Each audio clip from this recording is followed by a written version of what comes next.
પૂજામાં આપવામાં આવેલી દક્ષિણા એ એક દેવીનું નામ છે જે યજ્ઞની પત્ની છે.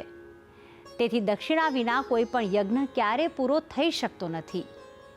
પૂજા પછી ક્યારે, કોને, કેટલું અને શા માટે આપવું જોઈએ દાન અને શા માટે આપવી જોઈએ દક્ષિણા, વધુ જાણકારી આપશે ગુરુજી પ્રફુલભાઈ પંડ્યા. તન મે મનઃ શિવ સંકલ્પમસ્તુ. જય ભગવાન મિત્રો, હું છું પ્રફુલભાઈ પંડ્યા. ભક્તિ સંદેશ કાર્યક્રમની અંદર આપનું સ્વાગત છે. મિત્રો, આજે હું તમને જણાવીશ દક્ષિણાનું મહત્વ. જ્યારે પણ આપણે કોઈ પૂજા હવન કરતા હોઈએ અથવા કોઈ મંદિરમાં જતા હોઈએ છીએ ત્યારે પણ ભગવાનને સામે ઊભા રહી પગે લાગીને દક્ષિણા મૂકતા હોય છે દાનપેટીમાં.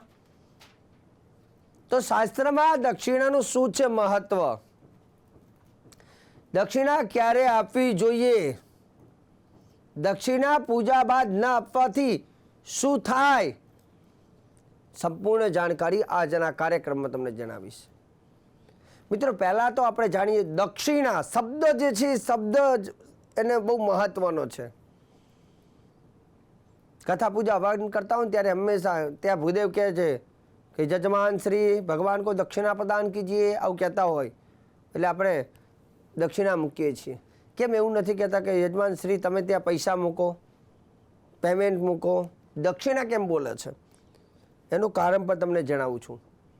સાથે આપણે પણ ઘર પરિવાર સાથે ક્યાંક મંદિરે ગયા હોય ને ત્યાં ઘરના લોકો કહે છે કે ભાઈ ભગવાનની દાનપેટીમાં કંઈક દક્ષિણા નાખો. મિત્રો, દક્ષિણા જે છે ને એવું કહેવાય છે યજ્ઞ નારાયણના પત્ની છે દક્ષિણા. યજ્ઞ નારાયણ એટલે આમ જોવા જાય તો ભગવાન વિષ્ણુ ભગવાન, જે યજ્ઞના નારાયણ એટલે યજ્ઞ જે કંઈ આપણે ભગવાનની પૂજા પાઠ હવન કરીએ છીએ ને, અને યજ્ઞ કરવાથી એ બધી પૂજા પાઠ એ આહુતિ બધું ભગવાનને પહોંચે છે. એટલે યજ્ઞ નારાયણના પત્ની એટલે કે વિષ્ણુ ભગવાનના પત્ની, જેનું નામ છે લક્ષ્મીજી. અને જ્યારે જ્યારે ભગવાનનો યજ્ઞ થાય છે ત્યારે લક્ષ્મીજીને માનવાચક શબ્દ એટલે કે લક્ષ્મીજીને અહીંયા દક્ષિણા શબ્દ વાપરવામાં આવે છે.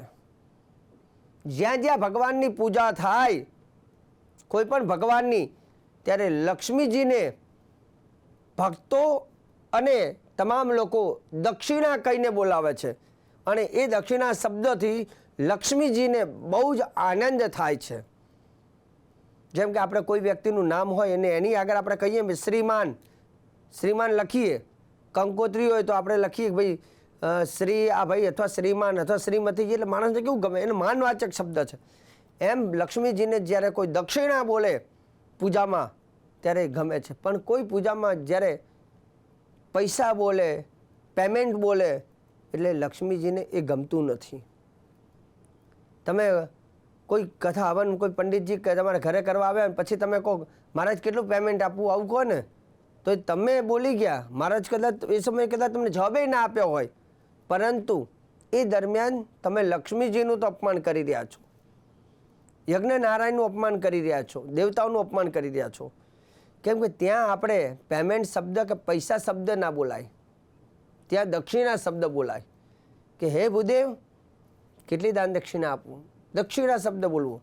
પૂજા કરતા હોય, ચાહે ભગવાનની પણ કથા કરતા હોય ત્યારે પણ દક્ષિણા બોલે એટલે દક્ષિણા શબ્દ આપણે મૂકવાનું. ભગવાનને લખ્યું છે દાસ્યમાણમ દક્ષિણામ દાસ્યેત. ત્યાં હું કોઈ પેમેન્ટ દાસ્ય એવું લખ્યું નથી સંસ્કૃતમાં, દક્ષિણામ દાસ્ય શબ્દ લખ્યું છે. ઇદમ દક્ષિણામ તુભ્યમહમ સંપ્રદતે દક્ષિણામ સમર્પયામી, આવું બોલવામાં આવે છે. પેમેન્ટ સમર્પયામી શબ્દ ક્યાંય છે નહીં. હંમેશા એક વસ્તુ યાદ રાખવાની કે જ્યાં જ્યાં તમે ધર્મ કાર્યમાં પૂજા પાઠ કે હવન અથવા મંદિરે જતા હોવ ત્યારે બને ત્યાં સુધી ભગવાનની સામે ઊભા હોવ ત્યારે દાનપેટીમાં નાખવું હોય ને તો પણ બોલવાનું દક્ષિણા નાખું છું એવો શબ્દ વાપરવાનો, જે લક્ષ્મીજીને બહુ ગમે છે. અને હકીકતમાં તમે જે દક્ષિણા આપી હશે જે ભગવાનના મંદિરમાં પૂજામાં કે બ્રાહ્મણને, તો એનું તમને બહુ જ સારું ફળ મળતું હોય છે. મિત્રો, બીજા નંબરની વસ્તુ, હવે જ્યારે પણ ચલો આ તો પૂજાની અંદર આપણે ઘણી વખત ચાલુ પૂજાએ કદાચ પૈસા દક્ષિણા લઈને ન બેઠા હોય ત્યારે આપણે ચોખા ચડાવી દઈએ છીએ, પછી દક્ષિણા મૂકતા જ નથી. પણ શાસ્ત્રમાં એવું લખ્યું છે કે કોઈ પણ પૂજા પાઠની અંદર ચાહે તમે 5 રૂપિયા મૂકો કે 50 રૂપિયા મૂકો કે 5 લાખ મૂકો, એ બીજા નંબરની વસ્તુ છે, પરંતુ દક્ષિણા શબ્દ આવે એટલે ત્યાં એક ભેટ હંમેશા પૂજામાં મૂકવી. કેમ કે તમે પૂજામાં એ ભેટ નથી મૂકતા તો તમારી પૂજાનો જે ક્રમ જે છે એ અધૂરો રહે છે. અને પૂજાનો ક્રમ અધૂરો, 16 પૂજાની અંદર જે 16 ઉપચાર થવા જોઈએ એમાંથી એક ઉપચાર ઓછો રહી જાય છે. તો હંમેશા જ્યાં ભેટની વાત આવે, દક્ષિણાની વાત આવે, ત્યારે ચોક્કસ દક્ષિણા બોલીને એ દક્ષિણા ત્યાં મૂકવાનો આગ્રહ રાખજો. બીજા નંબરની વસ્તુ, ક્યાંય મંદિરે ગયા હોય ને ત્યારે 2 હાથ જોડી માથું નમાવો છો બરાબર, પણ તમારી જોડે જે કંઈ હોય, કંઈ ના હોય ને તો છેવટે બહુ જ એકદમ પરિસ્થિતિ નબળી હોય તો કંઈક શક્તિ પ્રમાણે પણ કંઈક ભેટ દક્ષિણા ભગવાનના મંદિરે મૂકવાનો આગ્રહ રાખજો. મંદિર ચાહે ગમે એટલું સોનાનું હોય કે ગમે એટલા ધનવાન મંદિરના વ્યક્તિ હોય તો એનાથી કોઈ લેવા દેવા નથી. તમે ભગવાન સામે ઊભા છો અને ભગવાન સામે જાઓ છો ને, લક્ષ્મીજી ભગવાનને આપણે અર્પણ કરવાની ભાવના રાખવી, એટલે કંઈક ભેટ ત્યાં મૂકવી.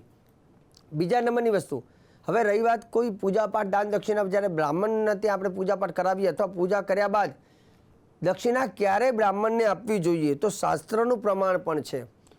કૃત્વા કર્મ ચ કર્તા ચ તૂર્ણ દધ્યા ચ દક્ષિણામ તક્ષણમ ફલમ આપનોતિ બેદૈ રૂક્તા મિદમ મુને દક્ષિણા વિપ્રમુદ્દિશ્ય તત્કાલે તુ ન દીયતે. જ્યારે પણ પૂજા કામ પતી જાય ત્યારે ભૂદેવ તમારા ઘરેથી જ્યારે જતા હોય એ પહેલાં જ એમને દક્ષિણા હાથમાં આપી દેવી. ગમે તેવા તમારા કામ હોય, કામને સાઈડમાં મૂકીને એમને હાથમાં દક્ષિણા આપીને પછી જ ઘરેથી મોકલવાના. જો કદાચ એ દક્ષિણા વગર નીકળી જાય છે, તમે આપતા નથી, તો તમારું જે કાર્યનું જે તમને ફળ મળવું જોઈએ એ નથી મળતું. કદાચ કોઈ કારણ એવા થઈ જાય કે તમે ચલો આજના દિવસે દક્ષિણા આપવાનું જે કંઈ છે તમે રહી ગયા અથવા ભૂલી ગયા અથવા જતા રહ્યા પંડિતજી, તો બીજા દિવસે તમારે આપવું હોય તો કેટલી આપવી જોઈએ તો એનું પણ શાસ્ત્ર પ્રમાણ કહે છે. એક રાત્ર વ્યતીતે તુ તદ્દાનમ દ્વિગુણમ ભવેત માસે સદ્ગુણમ પ્રોક્તમ દ્વિમાસે તુ સહસ્રકમ સંવત્સરે વ્યતીતે તુ સદાતા નરકમ રજેત. શાસ્ત્રમાં પ્રમાણ લખ્યું છે કે જો કોઈ પણ પૂજાપાઠ પતે એટલે તત્કાલમાં જ એ દક્ષિણા પ્રદાન ભૂદેવને પણ કરવી જોઈએ. પણ એક દિવસ પૂરી થઈ જાય અને બીજા દિવસે તમે દક્ષિણા આપો છો તો જે તમે નક્કી કરી આવ્યો એ દ્વિગુણમ ડબલ દક્ષિણા આપવી જોઈએ. અને એમાંય પણ એવું લખ્યું છે કે જો 1 મહિનો પૂરો થઈ જાય તો મહિના પૂરો થાય ત્યારે શું લખ્યું છે, માસે સદગુણમ પ્રોક્તમ, એની 100 ગુણી એટલે કે 100 ગણી એને આપવી. અને દ્વિમાસે તું સહસ્ત્રકમ, જો 2 મહિના થાય તો એની 1000 ગણી.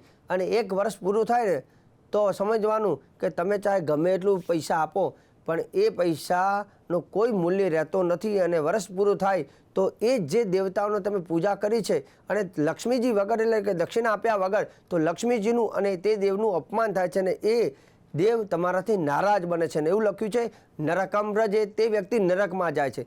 જો આપણી જોડે શક્તિ ન હોય તો એ કાર્ય આપણે કરવું જ ન જોઈએ, પણ શક્તિ હોય તો ચોક્કસ દક્ષિણા સાથે જ આપણે કરવું જોઈએ. અને આ હું નથી કહેતો, આ શાસ્ત્રમાં એનું પ્રમાણ છે અને સાચી વાત કહેવી એ મારી ફરજ છે. મિત્રો, ભક્તિ સંદેશ કાર્યક્રમની અંદર આજે મેં દક્ષિણા વિશે બહુ સુંદર મજાની તમને જાણકારી આપી છે અને ચોક્કસ શાસ્ત્રના પ્રમાણ સાથેની સારી જાણકારી, શ્રેષ્ઠ જાણકારી હું પ્રફુલ્લ પંડ્યા રોજે રોજ તમને આપતો રહીશ. કાર્યક્રમ જોવાનું ચૂકતા નહીં. મને આપો હવે રજા. જય ભગવાન.